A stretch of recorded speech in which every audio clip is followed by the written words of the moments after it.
Hey, what's up, guys? Hey, before I begin the review, I just want to say this. Thank you so much for enjoying my videos. Don't forget to like my videos, comment down below, and overall, do not forget to subscribe to my channel and hit that notification bell so you guys won't miss any new videos I upload pretty much every day. Now, this was a good episode. We are this close on knowing DuSik's past, but also, who's SeonAh?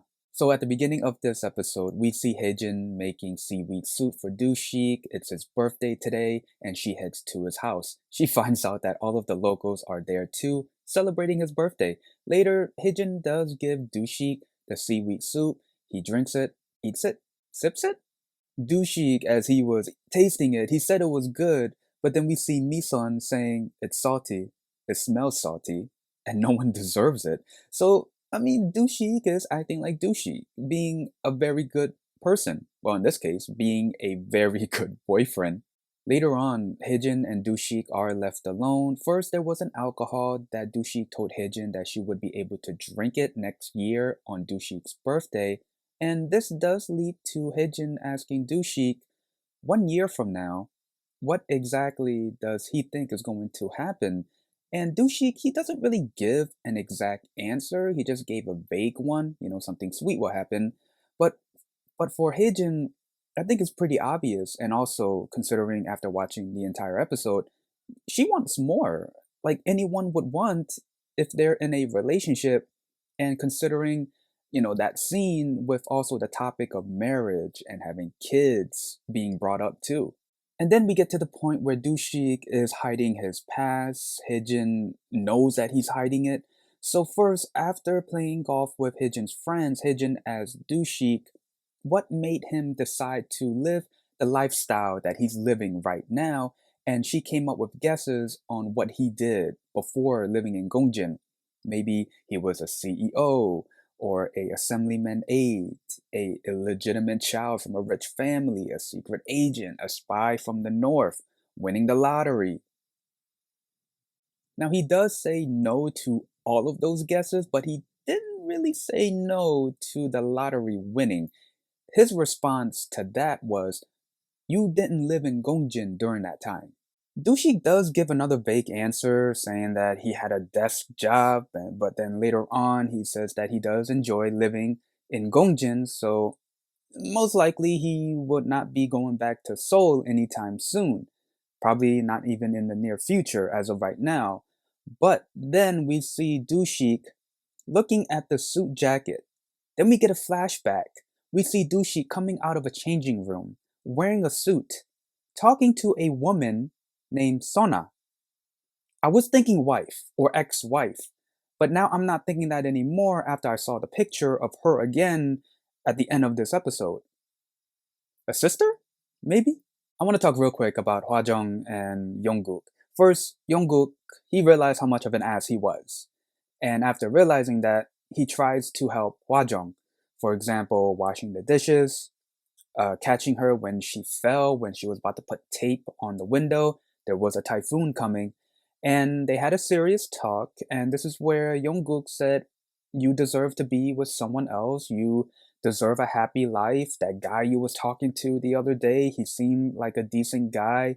And for Hwajung, she pretty much ended the conversation with taking both of their cups, putting in the sink, and telling him to leave. So my guess is Hwajung, she's not looking to be with someone else. Either they can remain friends and pretty much patch things up, or uh, patch things up and renew their marriage. Maybe. Now let's get to Cheol and Yoon. First, Yoon, she's pregnant. Surprise! We know that. And she has restrictions on the things that she does because she's pregnant. Obviously. This is where I got super upset with Cheol. First, Yoon, she needs help. Don't walk so fast, move the fruit, tie her shoelace. She's pregnant, so of course she needs help.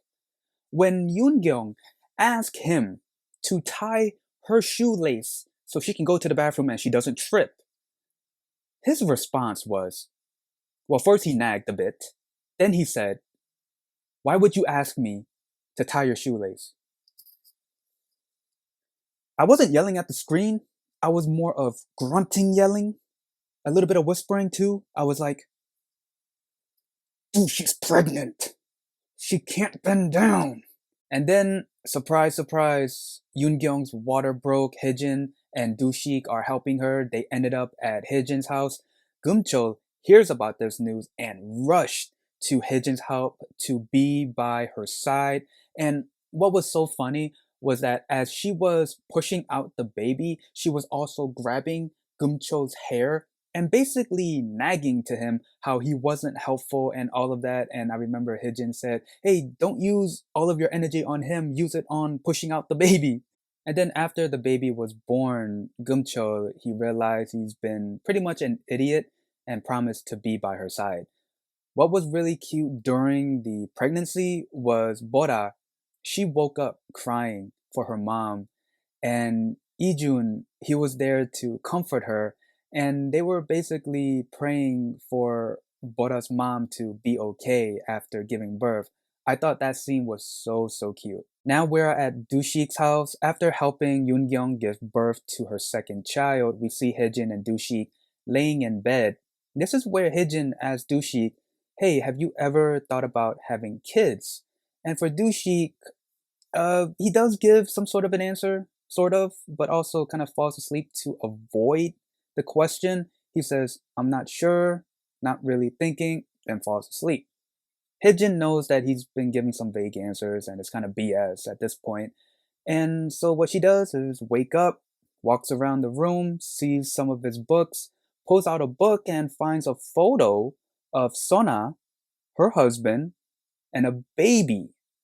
DuSik also gets up, sees that HyeJin is looking at the picture, snatches the picture away from her, apologizes quickly. Then HyeJin asks him, "Hey, who are those people?" Then here comes DuSik again giving a vague answer, "Oh, just people I know." This is where HyeJin comes in and says, "Well, you've been giving me vague answers. Just people I know, a desk job, yada yada yada."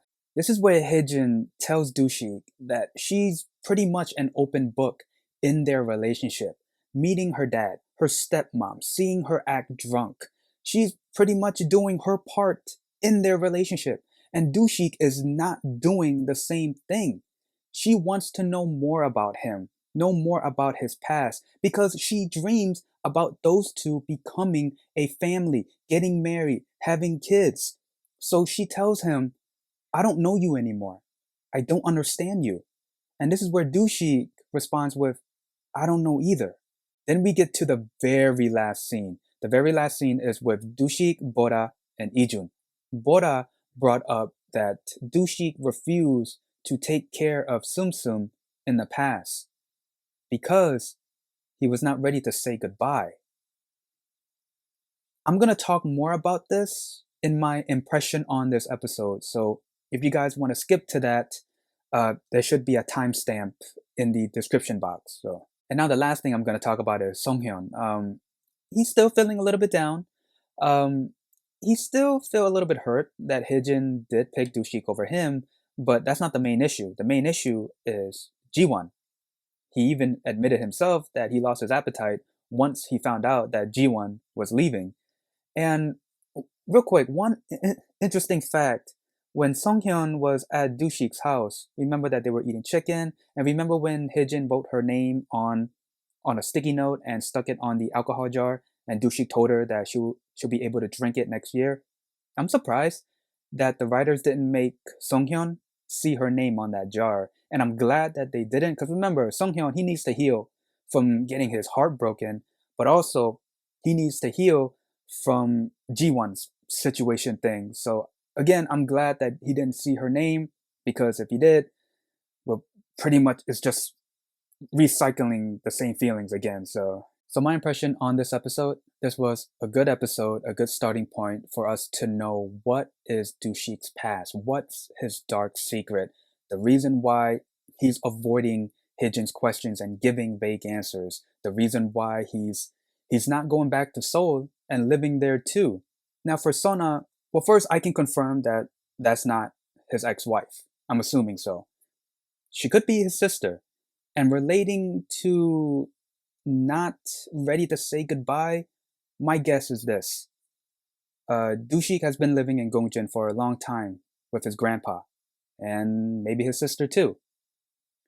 When his grandpa passed away, SeonAh was the only family he had left, but then she got married and left Gyeongjin, which left DuSik alone at his house.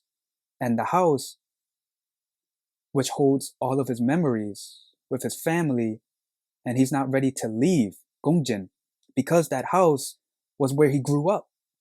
That's what I'm assuming. Tell me if I'm right. This was and also a good starting point for HyeJin and Yoon to patch things up and maybe get remarried. Because I don't mind if those two get remarried. Because now Yoon has learned from his mistakes. You know, he wasn't a good husband, a rude one at that. So yeah, maybe. And I mean, I think it's pretty obvious that HyeJin does still have feelings for him. So they could get remarried.